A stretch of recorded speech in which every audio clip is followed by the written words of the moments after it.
महाकुंभ में कोई भूखा नहीं सो रहा, हर रोज बन रहा है लाखों लोगों का खाना। महाकुंभ में लगा है दुनिया का सबसे बड़ा भंडारा, जिसकी कैपेसिटी जानकर आपको चक्कर आ जाएगा। नंबर 1, हर दिन लाखों लोगों का भोजन। महाकुंभ मेला सिर्फ आस्था और आध्यात्म का संगम नहीं, बल्कि ये दुनिया का सबसे बड़ा फ्री फूड डिस्ट्रीब्यूशन सेंटर बन चुका है। यहाँ रोजाना लाखों श्रद्धालुओं को भोजन कराया जा रहा है और ये संख्या हर दिन बढ़ती ही जा रही है। शोधकर्ताओं के अनुसार मेला क्षेत्र और प्रयागराज शहर में फैले इन भंडारों में रोज 10 से 15 लाख लोग भोजन कर रहे हैं। ये संख्या इसे दुनिया का सबसे बड़ा निःशुल्क भोजन स्थल बनाती है। मेला क्षेत्र के लगभग हर सेक्टर, हर मार्ग और हर कोने में भंडारे चल रहे हैं। इतना ही नहीं, शहर भर में भी कई संस्थाएं और श्रद्धालु अपने अपने स्तर पर भंडारे आयोजित कर रहे हैं। चाहे कोई स्थानीय निवासी हो या दूर दराज से आया कोई यात्री, हर किसी के लिए यहाँ भोजन की कोई कमी नहीं है। ये भंडारे 24 घंटे संचालित हो रहे हैं, जिससे कोई भी भूखा न रहे। श्रद्धालु इसे केवल भोजन नहीं बल्कि प्रसाद मानकर ग्रहण कर रहे हैं, जिससे उनकी आस्था और सेवा भाव और गहरा हो रहा है। नंबर 2, खाने का इंतजाम। इस भंडारे का सबसे दिलचस्प हिस्सा इसका अद्भुत भोजन प्रबंधन है। इतने बड़े स्तर पर भोजन बनाना किसी अजूबे से कम नहीं है। यहाँ रोजाना 20 लाख आलू की सब्जी बनाई जा रही है, जिसे श्रद्धालु प्रेम से ग्रहण कर रहे हैं।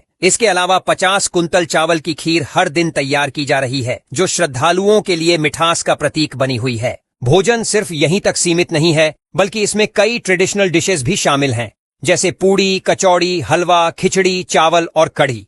श्रद्धालुओं को गर्मागर्म भोजन परोसा जाता है और कई जगहों पर इसे पैकेट में भी वितरित किया जाता है, ताकि लोग इसे अपने साथ ले जा सकें। इसका प्रबंधन बड़े स्केल पर किया जा रहा है। हजारों किलो दाल, चावल, आटा और अन्य सामग्री हर दिन उपयोग की जा रही है। भंडारों में काम करने वाले सेवादार दिन रात मेहनत कर रहे हैं, ताकि किसी को भूखा न रहना पड़े। नंबर 3, इस्कॉन अडानी समूह का योगदान। महाकुंभ में चल रहे इन भंडारों की व्यवस्था में केवल धार्मिक और सामाजिक संस्थाएं ही नहीं, बल्कि कई बड़े कारोबारी समूह भी अपना योगदान दे रहे हैं। अडानी ग्रुप और इस्कॉन ने मिलकर महाप्रसाद सेवा नाम का एक विशेष भंडारा शुरू किया है, जो 13 जनवरी से 26 फरवरी तक चलेगा। इस भंडारे में रोजाना करीब 1 लाख श्रद्धालु भोजन कर रहे हैं, जिससे ये मेला क्षेत्र के सबसे बड़े भंडारों में से एक बन गया है। इस्कॉन कैंप में ये सेवा दोपहर 3 बजे से रात 11 बजे तक चलती है और हर कैंप में 400 से 500 वॉलंटियर्स भोजन सेवा में लगे हुए हैं। ये वॉलंटियर्स पूरी श्रद्धा और समर्पण के साथ काम कर रहे हैं, ताकि हर कोई भरपेट भोजन कर सके। आयोजकों के अनुसार मेले के समापन तक ये भंडारा लगभग 50 लाख लोगों को निःशुल्क भोजन उपलब्ध कराएगा। इस भंडारे में सिर्फ आम श्रद्धालु ही नहीं, बल्कि कई विदेशी यात्री भी आकर प्रसाद ग्रहण कर रहे हैं।